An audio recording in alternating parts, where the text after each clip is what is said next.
with our flares swishing in the warm late morning breeze, our clerk's commandos clicking on the pavement, Stumpy Sanderson and I walked by the shopping quadrant car park that was being relayed and tarmacked by an army of burly and sweating, string-vested workers.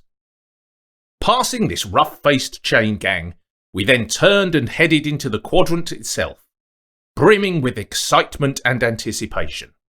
For on this very special day, we would be witnessing one of those monumental and majestic events which leave an indelible stamp upon history. A race to decide all races. A sporting battle to settle all scores. The undoubted clash of the century. Turner the Shoe Runner versus Middleton the Magnificent. Turner the Shoe Runner was 2 years above us at school, and was a tall, angular figure with needle-like eyes, large jagged ears, and a face like a bag of choppers. He was a natural-born runner, a truly great athlete at any distance from 100 metres to cross-country, and a boy who oozed the self-belief of one who fully understands the unlimited potential of his sporting prowess. He was unbeaten in every school race he had ever entered. Yet despite his athletic wizardry, he was someone with a preference for using his talents and abilities for skullduggery and dastardly deeds. For it was the abuse of his running virtuosity that had earned Turner his nickname of the Shoe Runner. Every new school term he would appear, to the envy of all the boys in school, in a pair of brand new shoes or boots, which were at the very height and cutting edge of fashion. Wedges, moccasins, spoons, monkey boots, 18-hole cherry red Doc Martens. Yet each pair had been stolen. Stolen in the most daring and flagrant manner, for Turner's method of illicit procurement was outrageous in its execution.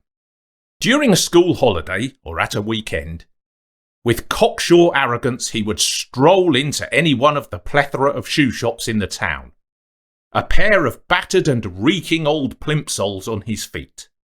He would next try on the new fashionable footwear of his choice, and then, under the pretence of walking up and down to try them out, would simply bolt out of the shop and flee without paying, leaving behind his own rancid and rotten plimsolls.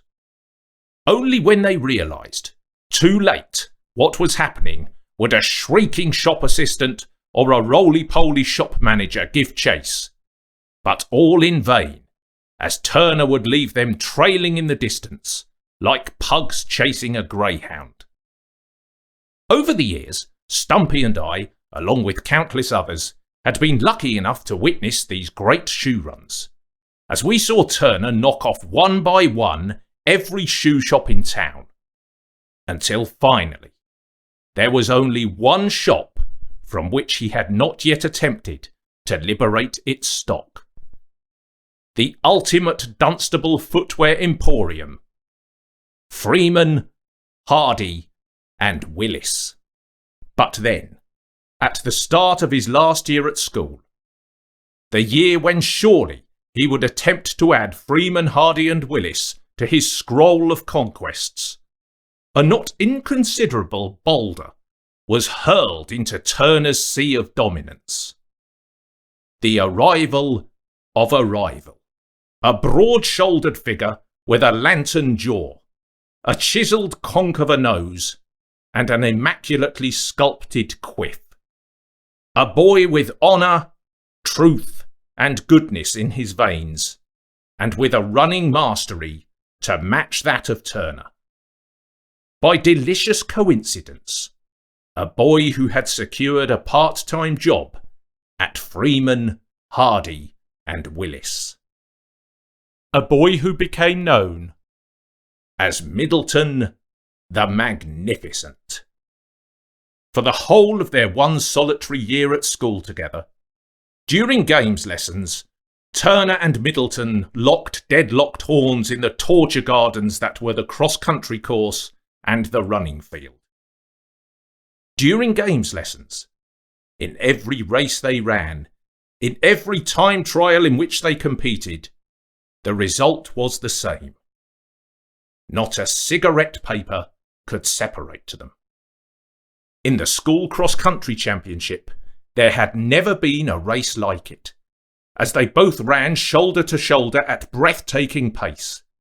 The phenomenal finish of that race was a marvel to behold, and no one who witnessed it would ever forget that moment when Turner and Middleton both crossed the winning line together, locked in a dead heat. The first time ever that Turner had not won the first prize outright. This spice only added to making their meeting later in the year at Sports Day a true clash of the titans. Because they were in the same house, the teachers kept them apart for the 400 metres, which was won easily by Middleton, and for the 800 metres, which was won easily by Turner. But in the 1500 metres, they met for their duel in the sun. And amidst the loudest roaring and cheering ever heard from a Sports Day crowd, in a race that shaved some 7 seconds off the existing school record, they again, unbelievably, dead heated. This rivalry now had to be settled once and for all. And the next day, on the school field during dinner break, it was suggested by Stumpy's elder and even shorter brother that Turner and Middleton should toss a coin for a choice of ultimate contest. Encouraged by a collective nodding of approving heads, they agreed. And, with an expectant crowd around them, including Stumpy and me, Turner called heads and won. Then, chewing on a blade of grass, he threw down the gauntlet to Middleton. I hear you've got a part-time job. Maybe I have. For dramatic effect, they spoke in a strange hybrid of Bedfordshire yokel and cod cowboy. In Freeman, Hardy and Willis. That may be so. Just so happens I've got some unfinished business with Freeman, Hardy and Willis. And that's how we'll settle this. For no one's ever caught me on a shoe run. So this is your chance for glory. I'll be in tomorrow. Make sure you serve me, and then catch me if you can. I'll be there. So now, as Stumpy and I made our way through the quadrant, we exchanged nods and mutters of acknowledgement with the other miscreants who stood around waiting as gaggles of gangling good-for-nothings, drawing on their players' number 6s, exchanging bets on the race to come. Following the scent of smoked haddock, Stumpy and I took our place just outside McFishery's. Just down the way from us was Freeman, Hardy and Willis, and standing outside its doorway was Middleton. Hair statuesque, jaw jutting like the prow of a man o' war, wearing a trusty pair of mitre trainers, and chewing on Bazooka Joe bubblegum. Dong, dong, dong, dong. As the quadrant clock began to sound the high noon chimes, round the corner came the sandpaper-headed figure of Turner, wearing immaculately pressed bleached jeans and a tattered and battered pair of Dunlop green flash on his feet. He walked lean, tall and proud, a look of steely determination on his razor-sharp features. He and Middleton nodded. I'm here to see you. I know. They went inside, and an expectant hush descended. Within about 5 minutes, the door of the shop burst open, and, like a harpoon, out shot Turner, face set in intense purpose, on his feet a pair of gleaming oxblood loafers. As he raced off, out-torpedoed the figure of Middleton. The race was on, and as one we all cheered, shouting our support for our own favourite. Come on, Turner! Come on, Middleton! The race was incredible. Up and down the quadrant, out onto the main road, past the startled and stunned shoppers, leaving tough-faced old grannies with their shopping trolleys in its slipstream. It ebbed and flowed like the tide. Turner's 10-yard lead suddenly down to 7, 5, 3, Middleton almost within touching distance, and then a great spurt from Turner and he was away again, increasing his lead back to 10 yards, and then Middleton coming back again. Of course, some of this account is relayed, for Stumpy and I had to keep running along with everyone else to different vantage points to try to keep up with the course of events. However, Bendy Henderson had secured an observation point from the balcony by the flats above the shops, and with a pair of binoculars would shout down to us his periodic commentary. It's Turner by 10, with Middleton gaining. The race had been going for a good 10 to 12 minutes, and the runners had disappeared from our view again, when back around the corner and towards us came Turner, his edged face red and sweating, followed within a few yards by Middleton, breathing heavily, prominent jaw boldly pushing out. They were both running themselves into near exhaustion. Never have two competitors given so much. Then suddenly they darted right, through the alleyway near the public conveniences and out into the car park. Chasing behind them, we dashed out en masse. We watched as they both headed out onto the car park that was empty of any cars, the car park that had just been tarmacked by the sweating string-vested workers. We watched as Middleton neared the shoulder of Turner, arm outstretched, visibly gaining with every stride. We watched as both Turner and Middleton suddenly, dreadfully, started to realise their predicament.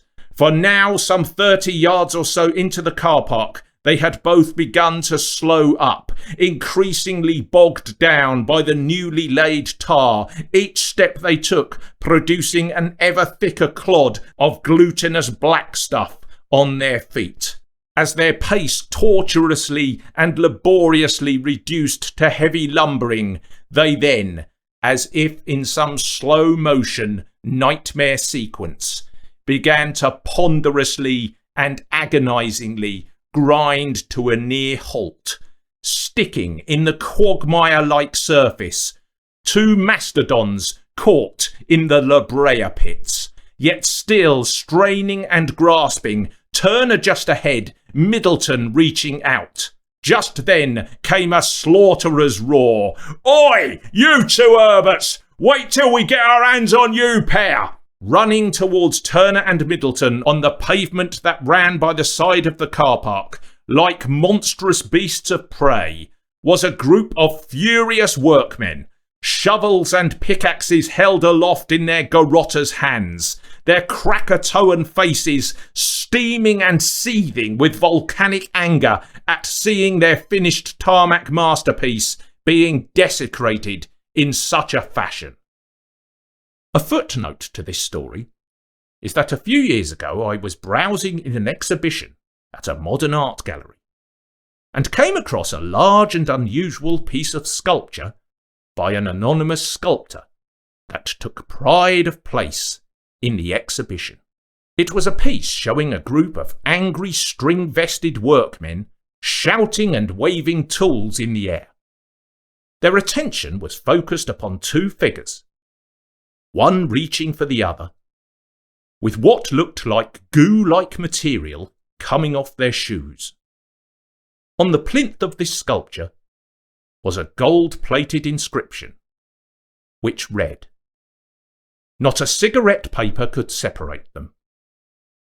Not on a cross-country field, not on a running track, not on tar."